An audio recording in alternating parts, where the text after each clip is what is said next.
From journalism, I learned to write under pressure, to work with deadlines, to have limited space and time, to conduct an interview, to find information, to research, and above all, to use language as efficiently as possible, and to remember always that there is a reader out there. Isabel Allende. You're listening to Writing Roots, brought to you by Aspen House Publishing. Welcome to Writing Roots. I'm Lee Hull. And I'm Lee Esses. And I have to ask, you've worked in journalism before. Is your novel writing any different from your news writing? Oh, absolutely. My novel writing and my journalistic writing are two opposite ends of the spectrum of writing. When it comes to writing for journalism, which is what we're going to talk about today, the medium for writing, journalism is all about fact and presenting it as quickly and succinctly as possible. There's little to no description, there's no flourishing. It is to the point, factual. It's very rare to have adjectives in your news writing, and even more rare to have adverbs, because all of that descriptive writing and the scene setting and the emotional context and flavor that you're trying to convey in a novel type format is more or less non-existent in your journalism writing. Places that you will find journalism, news writing, would be, of course, in newspapers, though those are starting to fade out of existence and focus more on writing for online. Being that a key part of the news is that it's new, anything printed on the page is immediately yesterday's news. In the fast world of the internet and social media, a lot of newspapers are moving to these online articles. You will still sometimes see on television news, and a lot of that is this is what's happening now and next, instead of what's already happened. So on TV, you have the difference between local news, which are your local stations, usually based out of a city or a small region. Then you have your national newses, which are your CNNs, Fox News, MSNBC, those kind of things that broadcast to the whole nation, usually on some kind of cable channel. But if you ask a lot of the people around you where they get their news from, it's unlikely that they're going to CNN's website or tuning in every morning and night at your local TV station. If they want to know what's happening in the community, they often follow your social media. Social media may take them to these other platforms, that may take them to an online article, but social media is where they're finding it. So what about you? What if you want to write journalism?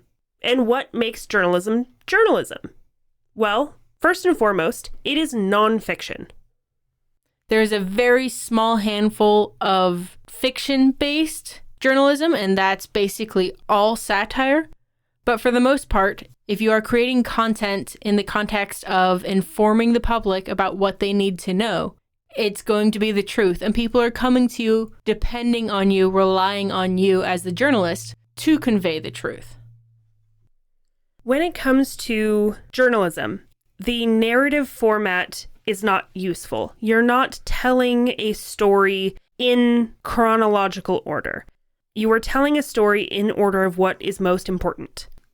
We, in the journalism field, use what's called the inverted pyramid theory. You have the biggest information, that stuff you need everybody to know, at the very top of the article. And then the further in the article you go, or the further down in the story you go, the less important that information is. The other thing with journalism is it is, in its purest form, and I am talking as an idealist here, in its purest form, journalism is just the facts. It is simply the information about an event, about something that occurred. In its purest form, you leave the opinion out of it. You may talk to a witness, you may get some information or opinion from a witness, but that is not the base of your story. The base of your story is XYZ happened to this person. One of the difficulties with journalism is a lot of the newer generations are very cynical about it. Therefore, your target audience is mostly going to be older people.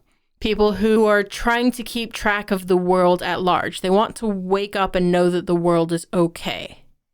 Your type of audience will also change depending on what element of journalism you're focusing on. More people are open to listening to local news than they are to national news because they want to know what's going on in their local community. And they feel like they can trust the local newscasters or the local newspapers just a little bit more because they are local. They're faces that you could potentially see when you're walking around town. You'll also have some of the socially aware facets of the community involved. These are the ones who are interested in attending the debate forums for local politicians. These types of characters who want to make sure that they're informed and aware of everything that's going on around them.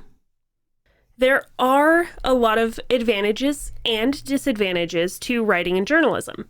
On the upside, you will get read. I had thousands of people reading my articles online every single day. I had thousands of people watching the shows that I wrote and produced every day.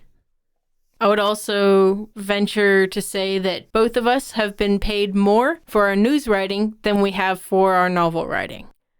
You will get paid if you are a good journalist. I will say you may not get paid well, but you will get paid. You will make at least a minimum wage or more, depending on the kind of position you have at a news station or within a newspaper. Another advantage to writing for journalism is that there is a lot of power in the news. There's a lot of ability to influence the way people see things. This is why I am a purist in journalism. I believe in presenting the facts, because I don't want to be a kingmaker. I don't want to put people in power because my words put them there.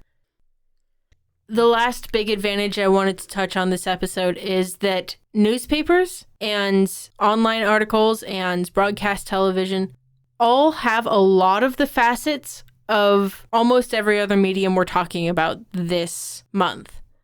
Next episode, we'll be talking about comic books. You can have political cartoons in your newspaper. If you're doing news for the television, then a lot of the things we mentioned earlier this month about the screen and stage also apply to that kind of writing. The skill required for those micro stories that we talked about last episode also travels well to journalism. Although both of us have worked in journalism and worked in the news, neither of us work in it anymore. There are some disadvantages. There's a reason I left.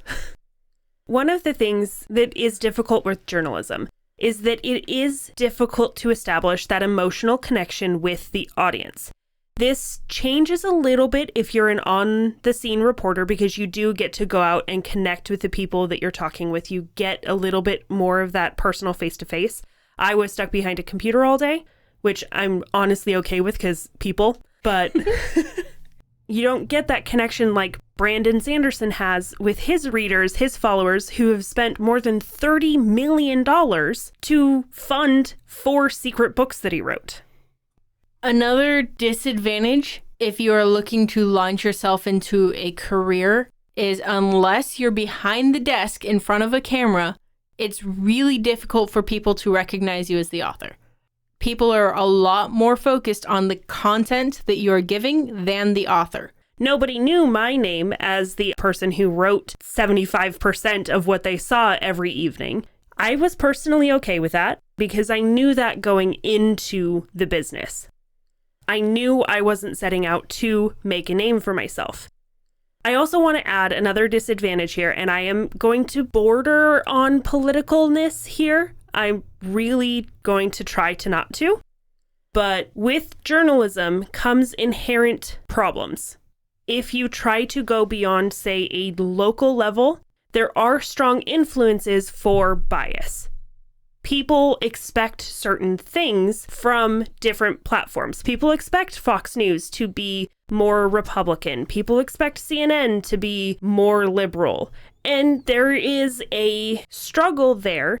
And my idealist self didn't like that struggle. We mentioned earlier that because of this just the facts, minimal emotional investment in the story from your audience, a lot of this is going to be nonfiction or maybe educational. Your genres are going to be pretty limited here to whatever's happening in the world. I'm not going to even put crime into this because crime writing is very different from journalistic writing. So within journalism, you are reporting on current events. You are taking what is happening in the world and presenting it to the readers, saying, this is what's happening. So it is that nonfiction. Sometimes you'll get serials, so there will be a certain type of segment within the news. One that comes to mind was one from the Bay Area a while ago that was something to the order of people behaving badly, I think is what it was called. That was kind of a serial journalistic thing where the reporter would go out and find people breaking minor laws in some way or just behaving in ways that just didn't fit with culturally accepted behavior. All in all, I think the people who are called to be journalists already know that they're called to be journalists. A lot of what we've mentioned today, I personally would only apply to news articles written in my books. If you're a journalist, from a young age, you knew you were born to be a journalist. You're born to tell the truth, to make a difference in the world with information. So tell the stories that you come across, and always Write selfishly. If you have a question or comment for our hosts or a topic you'd like us to cover, send us an email at writingroots@aspenhousepublishing.com or find us on Facebook by searching for Aspen House Publishing.